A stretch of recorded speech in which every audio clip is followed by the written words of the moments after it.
Welcome to the Emporium Outdoors. My name is Michael, and today we're going to give you a quick update on the Leatherman Signal.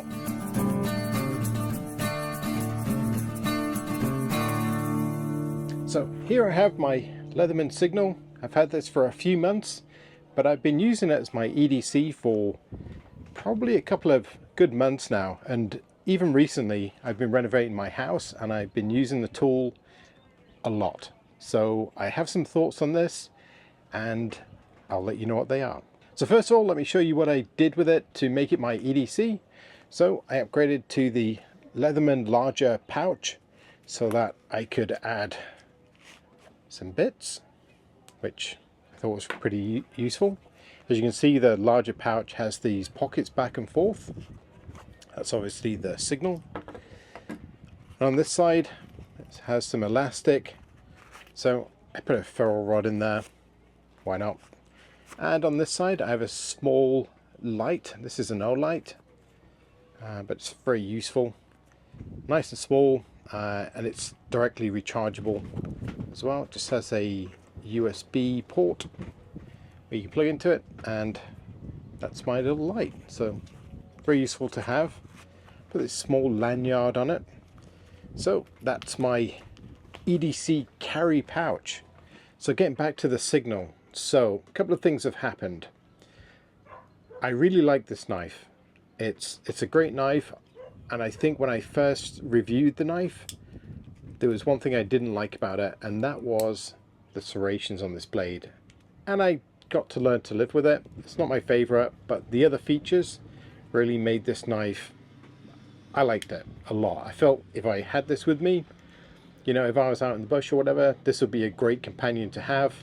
I've obviously got, I've got a diamond sharpener right here and the ferrocerium rod, and it has some tools as well. This is the whistle inside. You can go back and look at the video, but these are basically the features, and it has a couple of tools on this side. It's got the old can opener, obviously camping, it's going to be great use if you do bring cans, and the tool holder. So a couple of days ago, I was using this and it broke. So on this side, hopefully you can see, there should be a spring that sits in there. The spring broke, and now the bit holder doesn't work, so it won't hold the bits anymore. Very disappointing. I can't seem to find the springs anywhere. Actually, the spring's stuck inside. Okay, so this, hopefully you can see it, is the spring, and it's the curly head of the spring that locks in to this little slot that's fell out. So what's that, like a 1 cent part probably, and now I can't use the bits, and I think I've got to send it back to Leatherman to get the spring. I'll keep looking before I do that, but it's a hassle. I'm going to lose the use of it for some time. However,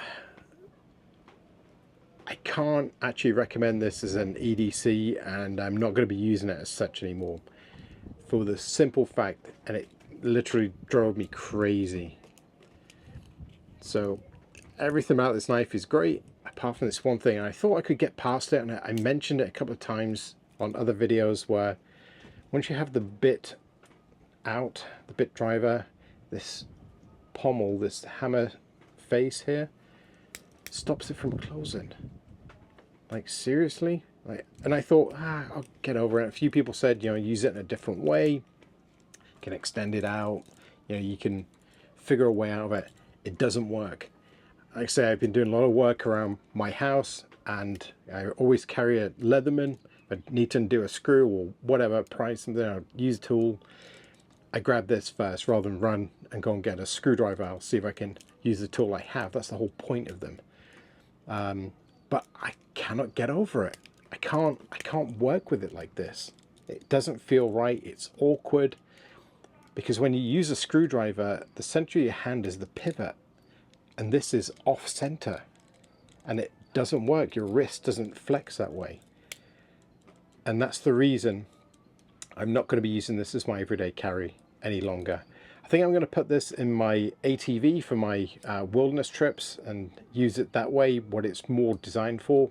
It's not, I guess, really designed for general work use, but I actually think this is a design flaw. I think they made a mistake because that doesn't make any sense. Why leave that gap? Like, it drives me mad. And the more I've used it, and the spring breaking was the final straw. I was like, okay, I'm done. I can't use this as my everyday carry. So this one, is going to go away. So what did I go with instead? Well, I picked up, can you guess? It's the Leatherman Surge.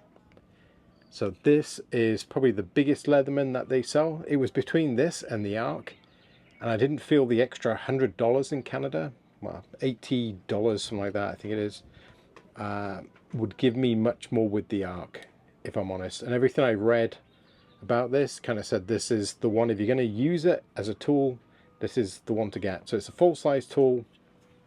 It already comes with the larger sheath, so it fits in nicely.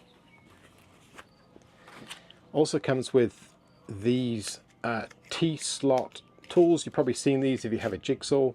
I've added a metal cutting blade, but it comes with a diamond faced file, and on the other side you have just a regular, looks like a double cut file that comes with it, and that slots into the front of the pouch. And obviously all my tools here will fit into this thing. It's not a review of the Surge, but I'll just kind of show you a few things. But I've been using this in place of the Signal, and I've been very, very happy with it. So it is a big knife, it's heavy, I really like it. And the tool holder does seem bigger. I think it's a different type of design. It still has that same spring, if you can see there. So we look at those tool holders together. It should be that way around maybe. So I think, is it slightly bigger? It does have a different retaining system for the spring, I can see. And I think it is slightly, but yeah, I think it's definitely more stout. So I was very happy about that. What else? So I'll show you another feature that I really like.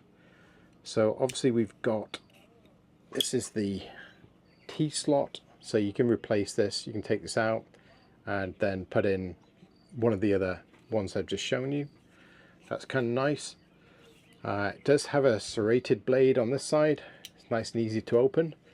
The fixed blade, you can do it one-handed, but it does have like a locking pin that kind of pops up in the bottom there, and it makes it a little bit, it's probably going to loosen up, but there is a force to overcome to open it, which I don't think is actually necessary, but I can do it one-handed.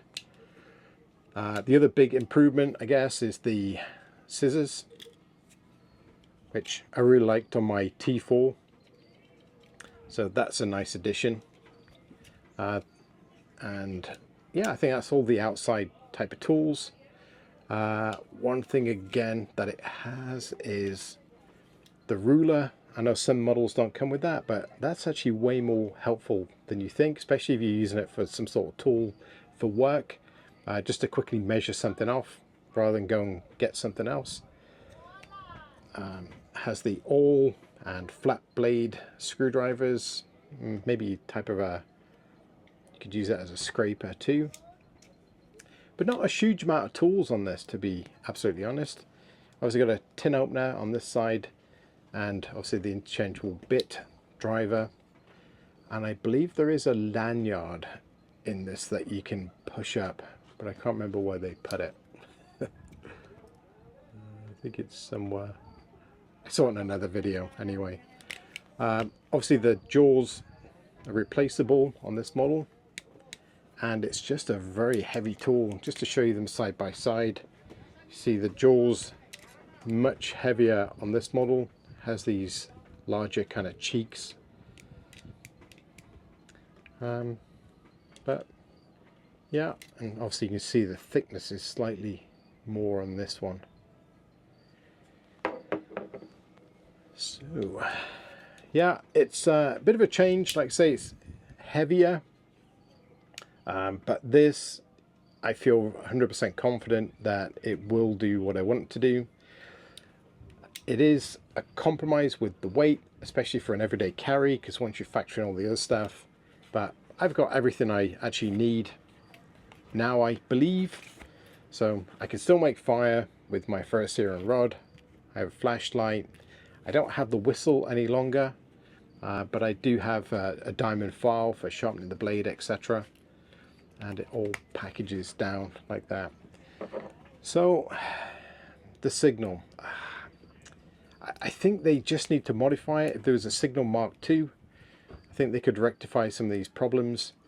If I was redesigning this tool, I would definitely get rid of this serration. It's absolutely unnecessary. And obviously fix this. I think this is just a bad idea all around. It's unnecessary. They just cut that flat, so you could have the bit holder so it was flush. I think I would probably not bought the Surge. That would be my thought, but I just couldn't get over it. I just couldn't get past that not being straight, and but just feeling so awkward. And I just stopped using it. I just went and got the right screwdriver, which was kind of defeat the purpose really. So very sad, and this is the first Leatherman I've had that's ever broken on me. So what is that about? And I'm hoping I can maybe get the spring, but I've already done the return to send it back to get it replaced. But like I say, send it all the way to I think it's British Columbia in Canada if you're returning these things, just for this tiny spring right there. It should be a consumable part, I guess. So there we have it. Let me know in the comments what you think. What do you think of my replacement with the Surge? What do you think about my kind of conclusion about the Signal? I still think it's a great knife. If you're not using it as an everyday tool to do things, you know, around the house or using it for work, I think you could probably live with that offset. Like if I was just using it to adjust sights, or you know, tightening up a screw on my ATV or something like that, I could live with it. But like I say, I've been doing lots of renovations and using all the tools a lot, and it really did bother me a lot. So there we go. So if you have any questions or comments, leave them in the comments below, and until next time, take care. And as always, thank you very much for watching. If you like my videos, leave me a comment, maybe a thumbs up, and don't forget to subscribe.